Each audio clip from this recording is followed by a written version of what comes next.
close defeat. Again, fourth test in Southampton, lost by 60 runs. So Virat Kohli later spoke about the art of crossing the line. So where do you think the difference can be made? What do you think is happening? I think you've got to get tough mentally. What you asked is a very good question. We've run teams close overseas, and we've competed. But now it's not about just competing. We've got to complete games from here. And the endeavor is to learn,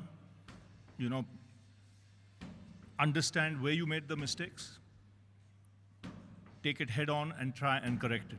The fact of the matter is that you had a chance. The scoreline says 3-1, which means India have lost the series. What the scoreline doesn't say is India could have been 3-1 or the scoreline 2-2. And my team knows it. They would have hurt, and rightly so after the last game, but this is a team that will not throw in the towel. It will compete. It will come out there to compete and not look to be on the first flight home, rest assured. And that's exactly what we'll do. Two things. Did Ashwin play through injury in the last test? And secondly, Kohli came and said last match, just the continuation of what you just said, he said that there's no use saying that we are 30 runs short or 40 runs short. Correct. It's high time we'll need to learn the art of crossing over under pressure. So Ashwin and this. Ashwin was fit. And as far as crossing the line goes, you got to give credit to Moeen Ali there on that last day. To be honest, he bowled magnificently. And as hard as our guys tried, England were one up on us there. But nothing to take away because, like I mentioned, the endeavor of this team is to travel well and compete and win. If you look at the last 3 years, we won 9 matches overseas and 3 series. Okay? I can't see any other Indian team in the last 15, 20 years who've had that kind of run in such a short time. And you've had some great players playing in those series. So the promise is there. It's just getting tougher mentally. You got to hurt when you lose such matches because that's when you look within and come out with the right kind of answer, to combat such situations again and get past the finishing line. One day you will, as long as you believe. Ravi bhai, South Africa, the first 2 test matches, the first, I think the targets are on 200 and the next second was 287. Here also in Edgbaston was 195 in the first test match and here. So pretty much all chaseable ones, but the top order sort of collapses have sort of put enormous pressure on the middle order and thereafter things have just not gone right. So where is it in the chases is it going wrong? Is it the top order collapse or the middle order not able to?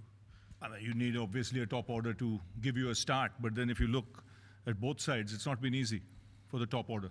The bowling's been good, really good, and it's been a challenge.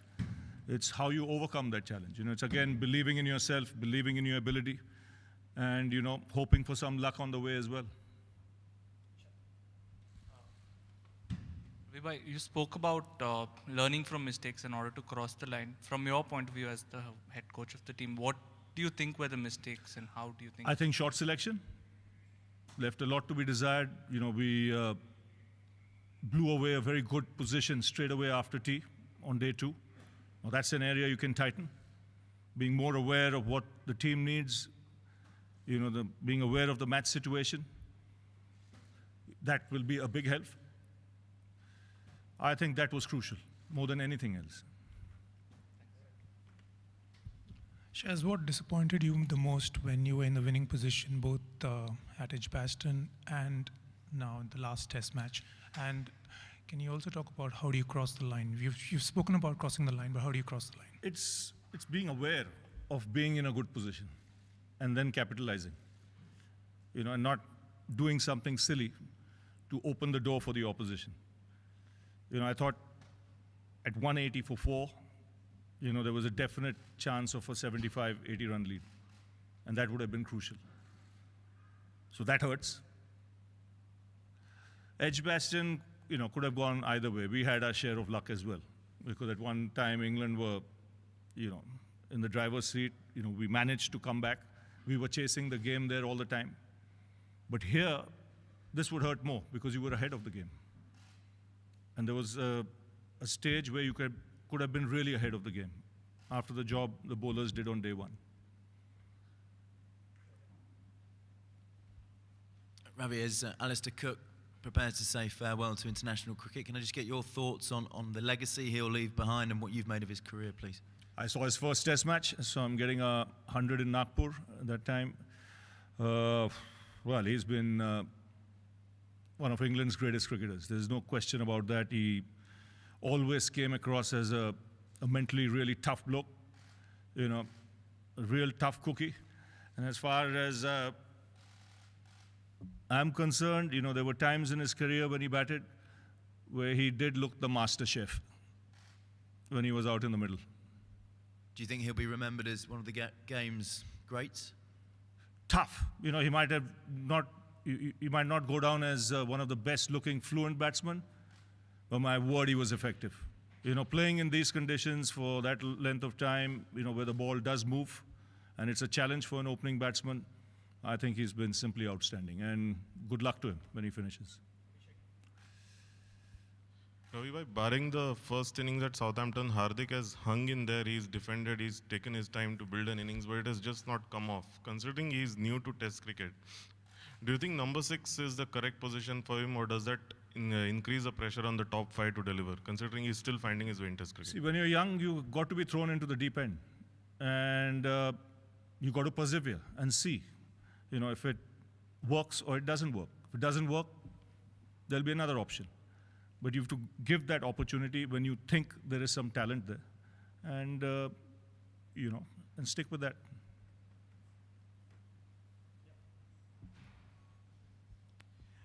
Ravi, when you took over in 2015, there's always been a need for the fifth bowling option. And Virat has said that, you know, it's about batsmen taking responsibility. Now you have such a potent bowling lineup. There's so much depth in pace bowling. Do you start considering that, you know, maybe the four-man attack can take 20 wickets? Do you start thinking about that? Do you need to be more flexible? Yes, we always have to be flexible. There's no question. You can't be rigid in your thinking. You've got to be flexible. You've got to see the conditions. You know, see what the conditions will be like day after tomorrow in the morning, and then take the call. But you're absolutely right. You've got to be flexible.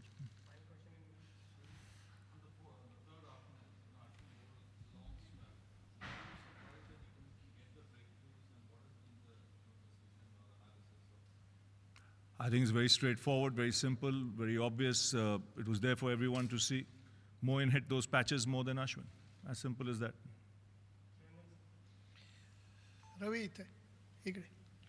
Ravi जो batsman है उनका एक spike आ जाता है, जैसे superb inning, मैं विराट की नहीं बात कर रहा हूँ, अदर बैट्समैन की, एक सुपर्ब इनिंग और उसके बाद जो सुपर्ब इनिंग के बाद एक अच्छी inning, that spells magic for a good batsman. तो ये हमारे बैट्समैन नहीं कर पाए. तो as a batting coach, as a batting expert, आप क्या बोलोगे, क्या करना चाहिए so that they will be doing it? काय केलं पाहिजे त्या? जो सिचुएशन है, जो पिचेस पे खेल रहे हैं और जितना मूवमेंट है ड्यूक बॉल के साथ, ये बैट्समैन के लिए चैलेंजिंग है. और अगर आप देखेंगे सिर्फ हमारे साइड नहीं, दूसरे साइड के भी बैट्समैन अगर देखेंगे, उनका भी वही हाल है. यू नो, तो मेरे ख्याल में जब आप सेट हो जाते हैं तब आपको कैपिटलाइज करना है. क्योंकि जो स्टार्ट है, जो पहला 20 मिनट है, 30 मिनट है, वो आसान नहीं है. वहाँ पे लक की बहुत ज़रूरत थी. जैसा आपने देखा सेकेंड इनिंग्स में पुजारा का अच्छा बॉल मिल गया उसको, लेकिन पहले इनिंग में एक बार वो 30 पहुँच गया, उसने कन्वर्ट कर दिया. ब्रिलियंट इनिंग्स खेला. तो ऐसा नहीं बोल सकता है कि वो ख़राब शॉट खेला. बॉलर ने भी अच्छा डाला, और ऐसे सिचुएशन में लक चाहिए पहले 20-25 मिनट में. उसके बाद आप अगर गलत शॉट मार के आउट हो गए तो आपको दुख होना चाहिए. बिल्कुल खड़ूस इनिंग्स था वो पुजारा का, तो खड़ूस, एब्सोल्युटली.